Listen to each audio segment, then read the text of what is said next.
by keeping them heavily drugged.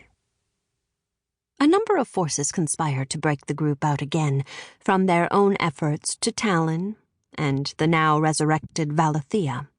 Eventually they escaped and were reunited with not only Valencia, but her husband, and Teraith's father, Terendel, Kihrin's father, Therin, and his mother, Kiriel. But the family reunion only grew more awkward when Kihrin revealed that he didn't think Kalanis was wrong to refuse the ritual. It was the wrong solution to the problem. Kihrin's relationship with Janelle evolved. And he also, finally, admitted his feelings toward Teraith. But that admission was interrupted by Rolamar the dragon, who had tracked Kihrin down. In the fight, Kihrin's father, Therin, was slain, and Kihrin, channeling Volkaroth's powers, destroyed Rolamar. Afterward, Kiriel made a deal with her grandmother, the goddess Thane. If Thane would agree to return Therin, Kiriel would agree to perform the ritual of night. The group split up at this point. Kihrin and Thurvashar left for Kishneferiga to try to track down the wizard Grist, who theoretically knew the most about imprisoning Volkaroth. Janelle and Teraith returned with the Vane to the Manhole capital, intent on taking back the Vane throne. Thurvashar and Kihrin began their search, but ran into Senere, Javan, and Talia, who were tracking down the witch queen Sulis.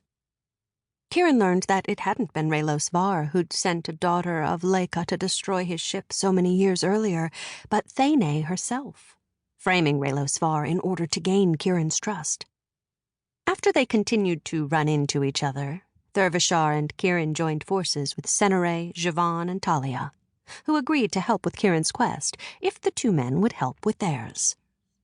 They were able to track Sulis to the lair of the dragon Bailash, but not in time to save Javan's husband or son, whom Sulis murdered.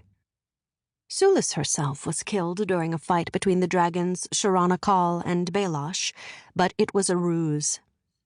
Sulis had possessed the one person out there readied for such a transfer, Janelle. Meanwhile, back at the capital, Teraith, Janelle, Kiriel, Terendel, and Valencia went into hiding while waiting for Parliament to hear their case.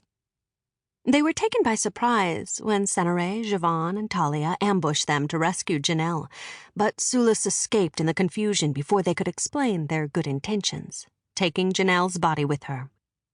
Sulis promptly took shelter with King Kalanis. Kihrin and Thurvashar tracked down Grist to a brothel, discovering that Grist was the leader of the Griffin men that Thurvashar's father, Emperor Sandus, and Kihrin's adoptive father, Serdia, had both belonged to, and was ultimately responsible for Kihrin growing up at the Shattered Veil Club. They also learned that Grist had been helping Raylos Var this entire time.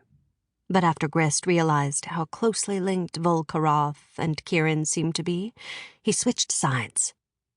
Kihrin and Thurvashar determined that Raylos Var had trapped the last warding crystal. If anyone finished the ritual of night, it would free Volkaroth rather than imprisoning him. Kihrin secretly messaged Terendel, warning him to do whatever it took to delay or sabotage the ritual of night. When the time came for the trial, Janelle escaped Sulis's control, but at a high price. Janelle was forced to take the final steps toward becoming a demon, and Sulis learned the trick from her. Valencia and Terendel double-crossed Kiriel, taking the crown for themselves. But Teraith suspected this was something more than ambition when Terendel gave his cornerstone, Chainbreaker, to his wife before she fled. Terendel then called on Thane and agreed to honor the bargain made with Kiriel, with Terendel performing the ritual himself. Therin was returned, and Terendel performed the ritual, but it failed. Confronted by Thane, Terendel finally admitted the truth.